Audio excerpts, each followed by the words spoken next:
আমি আশা কৰিছোঁ বৃহত্তৰ লাহোৱাল সমষ্টিবাসী ৰাইজে আজি মাননীয় মুখ্যমন্ত্ৰীদেৱৰ উপস্থিতিত তেখেতসকলৰ ইকো এম্বুলেন্স সেৱাৰ অসমৰ মাননীয় মুখ্যমন্ত্ৰী মহোদয় ইতিমধ্যে লাহোৱালবাসীৰ মাজত উপস্থিত হৈছে।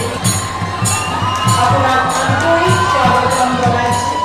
সকলোৰে মাজত উল্লাস আনন্দ স্বাভাৱিক অৱস্থা সকলোৰে অতিকে মৰমৰ অসমৰ মাননীয় মুখ্যমন্ত্ৰী ঘোষণা কৰিছে। তাত জনজাতি সমাজৰ পৰা আপোনাক আন্তৰিক স্বাগতম জনাইছোঁ।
আৰু আমি আশা কৰিছোঁ আগন্তুক দিনত প্ৰায় বাগিচা আমাৰ 100% সম্পূৰ্ণ হৈছে। কাৰণ আমাৰ প্ৰাক্তন বিধায়ক ঋতুপৰ্ণ বৰুৱা ডাঙৰীয়াও 4খন নে 6খন এম্বুলেন্স সেই সময়ত তেখেতে দি গৈছিল। সেইকাৰণে মই ভাবোঁ যে আমি যিমান বাগিচাৰ পৰা এনঅ'চি বিচাৰিছিলোঁ, যিসকল বাগিচা আমাক দিলে আৰু যিমানখিনি আমি গম পাইছোঁ প্ৰায় 100% বাগিচা ইতিমধ্যে এম্বুলেন্স সেৱা পাবলৈ সক্ষম হৈছে। সময়ত আমাৰ ঋতুপৰ্ণ বৰুৱা ডাঙৰীয়া বিধায়ক হৈ থাকোঁতে কিছুমান চাহ বাগিচা ইতিমধ্যে দিয়া হৈছে। এতিয়াও বহুত চাহ বাগিচা বাচি থাকি গৈছে। নিশ্চয় আমি ভাবোঁ এই চাহ বাগিচাবিলাকতো আমি এম্বুলেন্সৰ ব্যৱস্থা আমি নিশ্চয় কৰিম। কাৰণ এই চৰকাৰ দিনত হিমন্ত বিশ্ব শৰ্মা ডাঙৰীয়াই স্বাস্থ্য বিভাগৰ দায়িত্বত থকাৰ সময়ত চাহ বাগিচাৰ যিবিলাক হস্পিটেল আছে আমি যথেষ্ট কাম কৰিছোঁ। নিশ্চয় আপোনালোকে জানে যে চাহ বাগিচাৰ হস্পিটেলবিলাকত এতিয়া যি মেডিচিন ঠাণ্ডাও লাগিছে, বৰষুণো দিছে, হয় নহয়?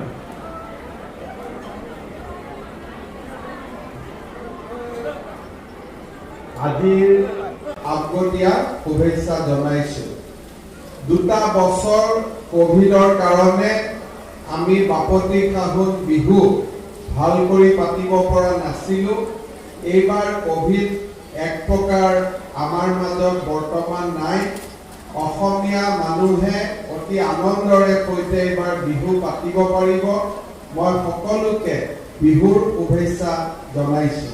চনৰ বিধায়ক পুঁজিক সংলগ্ন কৰি আমাৰ লাহোৱাল সমষ্টিৰ 26খন চাহ বাগিচালৈ 26খন এম্বুলেন্স যোগান ধৰাৰ ব্যৱস্থা কৰিছে। ইতিমধ্যে আপোনালোকে দেখিছে এম্বুলেন্সসমূহ।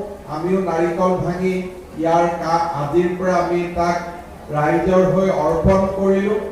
আৰু মই নিশ্চিত যে আমাৰ বাগিচাৰ কৰ্তৃপক্ষৰ সহযোগত এই এম্বুলেন্স কেইখনৰ জৰিয়তে আমি দুখীয়া আৰু আৰ্তজনৰ বাবে সহায়ৰ হাত আগবঢ়াব পাৰিম। এই অনুষ্ঠানতে মই লাহোৱাল সমষ্টিৰ প্ৰাক্তন বিধায়ক ঋতুপৰ্ণ বৰুৱা ডাঙৰীয়াকো ধন্যবাদ জনাইছোঁ।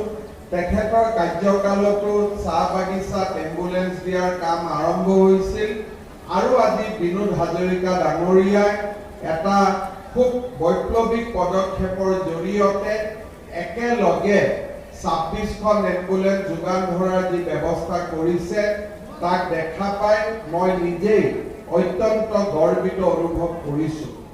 ইতিমধ্যে আমাৰ কেন্দ্ৰীয় মন্ত্ৰী আৰু ডিব্ৰুগড়ৰ সন্মানীয় সাংসদ ৰামেশ্বৰ তেলী ডাঙৰীয়াই চাহ বাগিচাৰ লোকৰ কল্যাণৰ বাবে হাতত লোৱা বিভিন্ন আঁচনিৰ কথা ব্যক্ত কৰিছে। অসম গেছ কোম্পানীত আছিলোঁ, গেছ কোম্পানীয়ে 60টা গৌৰৱোজ্জ্বল বছৰ অতিক্ৰম কৰিছে। তাৰ আজি হীৰক জয়ন্তী সমাৰোহ আছিলে। আমি গেছ কোম্পানীৰ এই শ্ৰমিকসকলক গেছ দিয়াৰ কাম আৰম্ভ কৰক।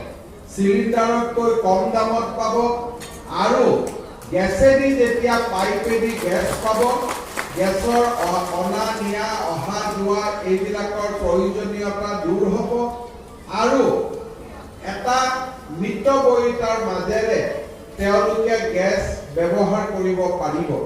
ইতিমধ্যে গেছ কোম্পানী আমাক জনাইছে যে তেওঁলোকে সেই কাম হাতত ল'ব। অসমৰ চাহ বাগিচাসমূহৰ উন্নয়নৰ কাৰণে আমাৰ চৰকাৰে বহুতো পদক্ষেপ হাতত লৈছে। যোৱা কেইদিনমান বিশেষকৈ যোৱা 2টা বছৰত লোৱা আমাৰ এটা ডাঙৰ পদক্ষেপ আছিল চাহ বাগিচা অঞ্চলত হাইস্কুলসমূহ প্ৰতিষ্ঠা কৰা। 121খন হাইস্কুলৰ নিৰ্মাণৰ কাম আমি আৰম্ভ কৰিছিলোঁ আৰু বৰ্তমান 97 হাইস্কুল আমি 10 মে তাৰিখৰ পৰা আনুষ্ঠানিকভাৱে আৰম্ভ কৰিম। তাৰ লগতে এইবাৰ আমি কৈছোঁ যে আমাৰ সৰ্বমুঠ 200খন হাইস্কুল বনোৱাৰ ইচ্ছা আছিলে। 122খনৰ নিৰ্মাণৰ কাম চলি আছে আৰু 88খন হাইস্কুল চাহ বাগিচাত আমি বনাম, যাতে চাহ বাগিচাৰ শ্ৰমিকসকল আৰু ওচৰ চুবুৰীয়া ৰাইজৰ সন্তানসকলে বাগিচাৰ ভিতৰতে ক্লাছ 12লৈকে পঢ়াৰ সুবিধা লাভ কৰে। অৰ্থাৎ এতিয়া LP আৰু ME স্কুল আছিলে, এতিয়া ক্লাছ 12লৈকে হাই স্কুল হ'ব, হায়াৰ ছেকেণ্ডাৰী স্কুল হ'ব, আমি তাতে পঢ়াৰ সুবিধা পাম। এই বছৰ আমি এইটো সিদ্ধান্ত লৈছোঁ যে আমাৰ অসমৰ বিভিন্ন অঞ্চলত চাহ বাগিচাত থকা 422খন স্কুল আমি প্ৰাদেশিকৃত কৰিম LP স্কুল, যাতে বাগিচাত শিক্ষাৰ এটা সুস্থ পৰিৱেশ নিৰ্মাণ হ'ব পাৰে। এই বছৰ আমাৰ যি বাজেট আছিলে তাত আমি আৰু এটা আঁচনি কৰিছোঁ, সেইটো হ'ল জগন্নাথ কমিউনিটি চেণ্টাৰ। অৰ্থাৎ প্ৰতিখন চাহ বাগিচাতে বিয়া বাৰু পাতিব পৰা আৰু একেলগে মিলি সভা সমিতি কৰিব পৰা, আমি প্ৰত্যেকখন চাহ বাগিচাতে 1 কোটিকৈ টকা খৰচ কৰি সুন্দৰ এটা জগন্নাথ কমিউনিটি হল নিৰ্মাণ কৰিম আৰু তাৰ লগত বিধায়ক মহোদয়ে যদি বলৰাম সুভদ্ৰা কৃষ্ণক আনি লগাই দিয়ে, তেতিয়াহ'লে তাত এটা ধুনীয়া জগন্নাথ মন্দিৰো হৈ পৰিব। এই কামো এই বছৰ আমি হাতত লোৱাৰ বাবে চিন্তা কৰিছোঁ। ইয়াৰ উপৰিও এইবাৰ আপোনালোকে জানে যে চাহ বাগিচাৰ ল'ৰা ছোৱালীৰ কাষ্ট চাৰ্টিফিকেট পাওঁতে বহুত অসুবিধাৰ সন্মুখীন হৈছিল। বিশেষকৈ মেডিকেল চিট আদিত OBC এছ'চিয়েশ্যনৰ পৰা বাগিচাৰ প্ৰমাণ পত্ৰ দিয়াৰ কাৰণে কেতিয়াবা চাহ বাগিচাৰ বাহিৰৰ ল'ৰা ছোৱালীয়েও কাষ্ট চাৰ্টিফিকেট পাইছিলে।